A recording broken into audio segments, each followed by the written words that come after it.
This is how understanding limits leads us into calculus and how we can use derivatives to start doing some interesting things to our functions. So let's say we have this parabola here, and we want to find the slope of some point on the parabola.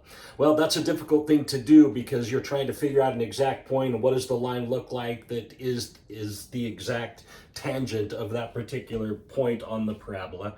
But what we can do is let's just create a secant line.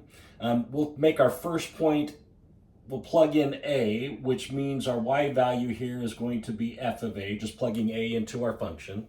If we plug in a of h here, which means our function then, or our y value is that function evaluated at a plus h, that gives us then 2 points, and we can find the slope very easily from 2 points. It's just the change in our y over our change in x, or in other words, if you remember, your slope is equal to your y2 minus y1 over x2 minus x1. Well, now we've got some generic points here that we can work with. So our y2 is going to be our f of a plus h minus our y1, which is f of a. And that's going to be equal to, or over, our x2 is a plus h minus our x value here, which is a. Well, our denominator becomes very easy. A plus h minus a is just going to give us a. But up here we get a little bit complicated. Let me rewrite that. It gives us h. We're going to now have to evaluate our function at a plus h and subtract our function evaluated at a. Well, we can do that for any particular 2 points, and we can figure out exactly what that secant slope looks like. Well, what limits do is it says, well, what happens is this h gets smaller and smaller and smaller. So we're going to take the limit as as our h approaches 0, meaning this distance is going to get smaller and smaller and smaller. Well, then if we're evaluating this particular function here, the function of a plus h, or evaluated at a plus h minus f of a all over h, well, if we're going to take the limit as h approaches 0, obviously that's going to be undefined. But if we look at a very specific example, let's say we have the parabola that's defined by f of x is equal to x squared plus 2x plus 5. Well, we can now evaluate the function at a plus h and evaluate the function at a, and that will give us our numerator. So we're going to have then, all we're going to do is we're going to plug the a plus h in all the way across, and we're going to get a plus h squared plus 2 times a plus h plus 5 minus, and we're going to put that in parentheses because that's going to go all the way across, a squared plus 2a plus 5. And all we can do is we can change our signs here. But for now, we're just going to leave this then as h. Now, we can go ahead and simplify all of this and start evaluating. And we're going to then take the limit as h approaches 0. But what calculus does is it starts looking at the patterns that just show up here that make this actually really very simple. In fact, this equation, if we want to look at what the derivative of this equation, so f prime of x is actually just going to equal 2x plus 2. And once you learn how to do that, it really is very, very simple to then just plug in the point. We can see exactly what our slope is at any particular point on this particular parabola.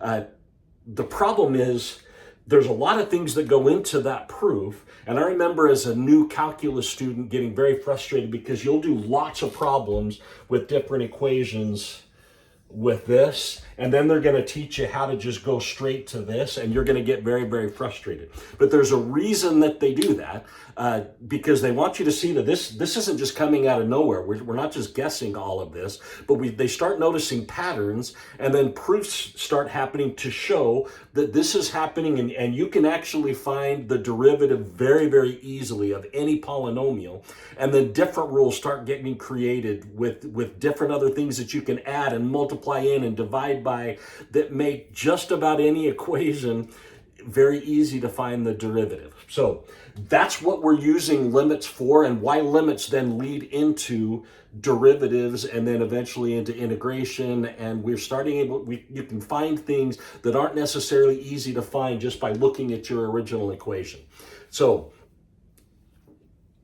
limits are useful, but you're going to get frustrated when you start seeing what those patterns look like, and you're going to get frustrated with your teacher when you start realizing that this turns into this with just looking at the equation.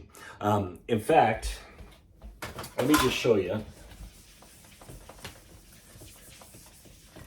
Let's start with our original equation here, which was x squared plus 2x plus 5, if that's f of x.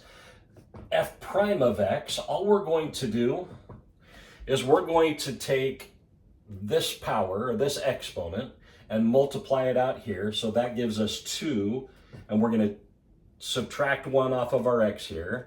Well, this is x to the first power. We're going to multiply that times 2, which gives us then x to the 0 power. So x to the 0 power is just 1, so that we're going to be left with just 2 here. Well, this is x to the 0 power. 0 times 5 is 0, so this becomes our derivative. Now, let me give you another example. Let's say we have, let's make it a little bit more complicated. 3x to the 5th plus 5x to the 4th plus 3x to the 3rd plus 2x squared plus x minus 3. Okay, I know that's ugly, but we're going to use that same rule. 3 times 5 is 15. We're going to drop our exponent by 1. 4 times 5 is 20. We're going to drop our x value by 1. 3 times 3 is 9. Drop our x value by 1.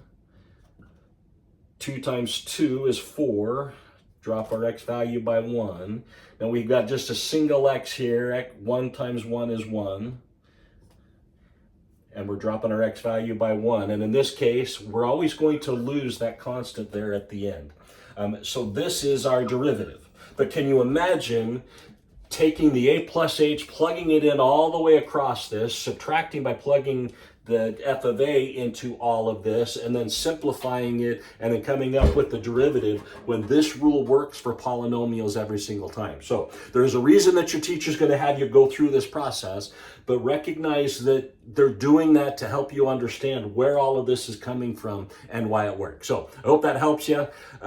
Please like and subscribe, pass this information on to those who might find it useful, and as always, thanks for watching.